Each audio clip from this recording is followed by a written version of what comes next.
10,000 people died in 5 days. From Fog, in London, not a horror movie. December 1952. A cold, windless week settles over the city, chimneys roaring as people burn cheap coal to stay warm. Then the air stops moving. A temperature inversion locks everything in place. The city's exhaust gets stuck like a lid on a boiling pot. This wasn't the romantic London fog from old novels. It was a pea soup so dense you could taste it.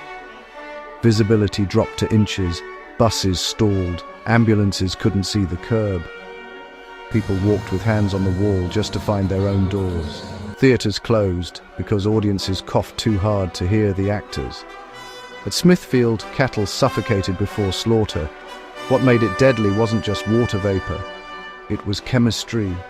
Coal smoke loaded the air with soot sulfur dioxide. In the wet fog, that sulfur turned into sulfuric acid droplets, tiny burning particles that slid deep into lungs. For days, Londoners inhaled an invisible sandpaper. Children, the elderly, people with asthma or bronchitis, hit first. Officially, the death toll in those 5 days was around 4,000. But when statisticians look back at the weeks after, pneumonia, heart failure, infections spiraling, they revised it, closer to 12,000 excess deaths, most of them preventable. Here's the part that still stings. At first, the government brushed it off as just fog. You can't see policy failure until you can't see your hand in front of your face. Coroners called it what it was, air pollution. Doctors filled wards with patients gasping through yellow scarves that did nothing. And yet, this week changed the law. Public anger forced Parliament to act.